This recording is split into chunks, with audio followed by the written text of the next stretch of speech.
అందరికీ నమస్కారం. Welcome to ప్రజాక్షేత్రం. YCP ప్రముఖ నేతలే పలు సందర్భాల్లో చెప్పినట్లు వాలంటీర్లు దాదాపు అందరూ వైసీపీ కార్యకర్తలే. ఆ విషయం అటు ప్రజలకు, ఇటు అన్ని రాజకీయ పక్షాలకు తెలిసిందే కదా. మొదటి నుంచి వాలంటీర్లు వైసీపీ కోసం పనిచేస్తున్నారని ఆరోపిస్తూ వారిని వ్యతిరేకిస్తూ వచ్చిన టీడీపీ, జనసేన హఠాత్తుగా వైఖరి మార్చుకుని వాలంటీర్లను కొనసాగిస్తామని, వారికి మంచి భవిష్యత్తు అందించే బాధ్యత తాము తీసుకుంటామని చెప్పడంతో వాలంటీర్ల వ్యవస్థను తెచ్చిన వైసీపీకి లాభంగా మారడంతో పాటు ఎన్నికల ముందు వరకు వద్దని చెప్పిన వ్యవస్థను ఇప్పుడు కొనసాగిస్తామని చెప్పడం వాలంటీర్ల విషయంలో టీడీపీది ద్వంద్వ వైఖరిగా అవుతుంది.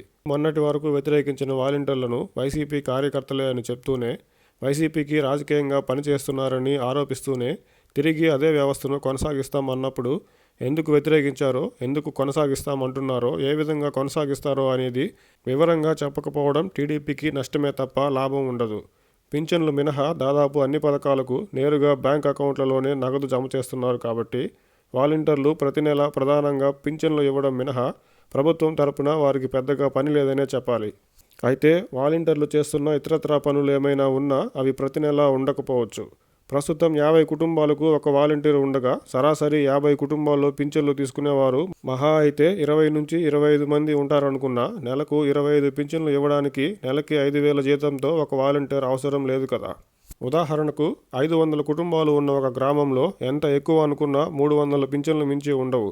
అంటే ఈ 500 కుటుంబాలలో ఉన్న 300 పింఛన్లు ఇవ్వడానికి ప్రస్తుతం 50 ఇళ్లకు ఒక వాలంటీర్ చొప్పున 10 మంది వాలంటీర్లు నెలకు మొత్తంగా 50,000 జీతం తీసుకుంటూ ఉన్నారు.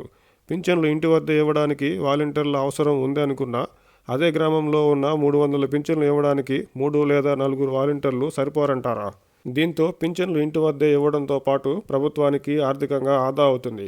పింఛన్లు ఇంటి వద్దే ఇస్తామని, వాలంటీర్లను కొనసాగిస్తామని చెప్తున్న టీడీపీ అస్పష్టంగా ద్వంద్వ ప్రమాణాలతో కూడిన మాటలను చెప్పే కంటే ఇప్పుడున్న వాలంటీర్ వ్యవస్థలోని లోపాలను, టీడీపీ అధికారంలోకి వస్తే తెచ్చే మార్పులను కాస్త వివరంగా ప్రజలకు చెప్తే అర్థం చేసుకోకుండా ఉంటారా?